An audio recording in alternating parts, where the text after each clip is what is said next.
Good morning to all, welcome to Nursetrix. তো আজকে thumbnail দেখে আশা করি তোমরা বুঝতেই পেরেছো যে আজকের ভিডিওটা কী রিলেটেড হতে চলেছে। যদি তোমাদের গ্রেড 2 স্টাফ নার্স রিক্রুটমেন্টে সিবিটি এক্সাম হয়, তাহলে সেই সিবিটি এক্সামে তোমরা কিভাবে প্রিপারেশান নেবে, এই রিলেটেড কিন্তু আজকের ভিডিওটি। তো প্রিপারেশনের কথা বললে আমাদের মাথায় সর্বপ্রথম এই কথাটাই আসে যে এইটুকু সময়ের মধ্যে কি বই পড়ব, কোন বই ফলো করব, কিভাবে আমরা একটা স্টাডি প্ল্যান পেতে পারি, কিভাবে আমরা এই এক্সামটা কিন্তু ক্র্যাক করতে পারি। তো প্রিপারেশনের জন্য তোমাদেরকে প্রথমে কি করতে হবে, তোমাদের যে 3টে ইয়ারের সাবজেক্ট আছে, ফার্স্ট ইয়ার, সেকেন্ড এবং থার্ড ইয়ার, এই থার্ড ইয়ারের যে সাবজেক্টগুলো মানে কিছু কিছু সাবজেক্ট থেকে যেমন ধরো খুবই অল্প প্রশ্ন আসে আর কিছু সাবজেক্ট থেকে প্রচুর প্রশ্ন আসে। তো যে সমস্ত সাবজেক্টগুলো থেকে তোমাদের কম প্রশ্ন আসে, যেমন ধরো মাইক্রোবায়োলজি, নিউট্রিশন, ফার্মাকোলজি, তারপর সোসিওলজি, সাইকোলজি, এই সাবজেক্টগুলোকে কিন্তু তোমাদের প্রথমেই শেষ করে দিতে হবে এবং সেটাকে তোমাদের খুব অল্প সময়ের মধ্যেই কিন্তু শেষ করতে হবে, যেহেতু হাতে সময় খুব কম। আমরা নিউজ পেপারে যেটা অ্যাডভার্টাইজমেন্টে বেরিয়েছে সেটা আমরা সবাই দেখেছি, ওখানে বলাই আছে যে 60K+ অ্যাপ্লিক্যান্ট, ঠিক আছে, আর এক্সামটা কন্ডাক্ট করছে ডিসেম্বরের মধ্যেই। তাহলে কম্পিটিশানটা কিন্তু তাহলে অনেক হাই লেভেলের হবে, ঠিক আছে। তো এই কথাটা মাথায় রেখে আমাদের প্রিপারেশান নিতে হবে। আর যেগুলো ধরো তোমাদের মেজর কিছু সাবজেক্ট আছে, মানে যে সমস্ত সাবজেক্টগুলো থেকে আমাদের সব থেকে বেশি কোশ্চেন আসে, যেমন ধরো community health nursing, fundamental of nursing, তারপর মেডসার্জ থেকে অনেক প্রশ্ন আসে, মেন্টাল হেলথ নার্সিং, অবস, গাইনি, এই সমস্ত সাবজেক্টকে কিন্তু আমাদের বেশি প্রায়োরিটি দিতে হবে এবং এই সমস্ত সাবজেক্টকে আমাদের একটু বেশি সময় নিয়ে পড়তে হবে। তো তোমরা কি করবে, আজকে ধরো অক্টোবর, এটা অক্টোবরের 12 তারিখ, আর অক্টোবর, নভেম্বর, ডিসেম্বর বা ডিসেম্বরের মধ্যে যদি এক্সাম হয়, তাহলে কিন্তু তোমাদের এই সময়টাকে ভাগ করে নিতে হবে। একটা পার্ট তোমরা থিওরির সময়টাকে দেবে এবং তারপরে এমসিকিউ কিন্তু প্র্যাকটিস করতে হবে, কারণ প্র্যাকটিস ছাড়া কিন্তু তোমরা এক্সাম ক্র্যাক করতে পারবে না। বেশি বেশি করে এমসিকিউ কিন্তু প্র্যাকটিস করতে হবে। তো তোমরা এই সময়টাকে ভাগ করে নিয়ে থিওরিগুলো কমপ্লিট করে নেবে, থিওরির যে সাবজেক্টগুলো আছে সেগুলো, আর তারপরে কিন্তু এমসিকিউ প্র্যাকটিস করবে, মক টেস্ট দেবে এবং রিভিশন করবে। রিভিশন মাস্ট, রিভিশন ছাড়া কিন্তু এক্সাম ক্র্যাক করা ইম্পসিবল। তুমি পড়েই গেলে, যতই থিওরি পড়ো, এমসিকিউ প্র্যাকটিস করো, তুমি যদি সেগুলোকে রিভাইজ না দাও তাহলে কিন্তু এক্সাম ক্র্যাক করা মুশকিল আছে, তুমি ভুলে যাবে যে টপিকগুলো তুমি পড়লে। তো এরকমভাবে কিন্তু তোমাদের প্রিপারেশানটা নিতে হবে। নেক্সট কী আছে, বলছে যে সিবিটি এক্সাম কি ডিসেম্বরের মধ্যেই হবে? হ্যাঁ, যদি সিবিটি এক্সাম কন্ডাক্ট করে West Bengal health recruitment board, তাহলে কিন্তু সেটা যে অ্যাডভার্টাইজমেন্টটা আমরা দেখলাম ওখানে কিন্তু বলাই আছে যে ডিসেম্বরের মধ্যে কিন্তু এক্সামটা কন্ডাক্ট হয়ে যেতে পারে। WBHRB বোর্ড এই সিবিটি এক্সামটা কতটা কি ইমপ্লিমেন্ট করতে পারবে সেটা নিয়ে কিন্তু এখনও নিশ্চয়তা এখনও কিন্তু নেই।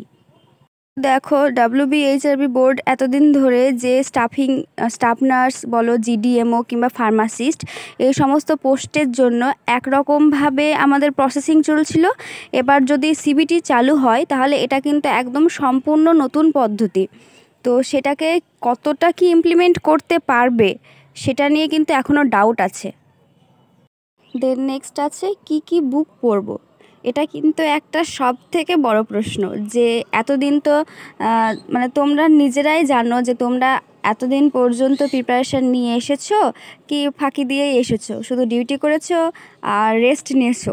তো সেটা নিজের থেকে ভালো আর কেউ বলতে পারবে না।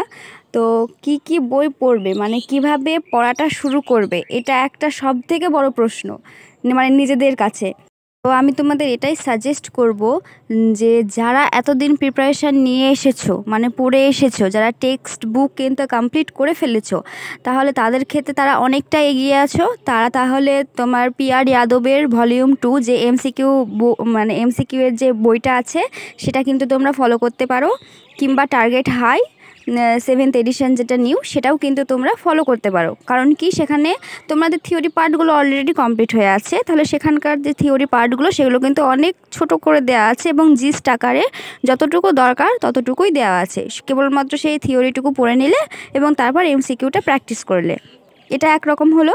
আর যারা ধরো আজ পর্যন্ত কোনো প্রিপারেশানই নাওনি, এতদিন পর্যন্ত কেবলমাত্র ডিউটি করেছো আর রেস্ট নিয়েছো, তারা তাহলে কি করবে, পি.আর. যাদবের যে ভলিউম 1 বইটা আছে সেই বইটা কিন্তু টেক্সট বুক যদি তোমরা না পড়ার সময় পাও সেই বইটা তোমরা পড়বে। সেখানেও কিন্তু থিওরির মেন পার্টগুলো দেওয়া আছে। তো মেন পার্টগুলো যে সমস্ত জায়গা থেকে কোশ্চেন আসছে সেই জায়গাগুলো পড়ে নিলে এবং ভলিউম 2 থেকে এমসিকিউগুলো প্র্যাকটিস করে নিলে।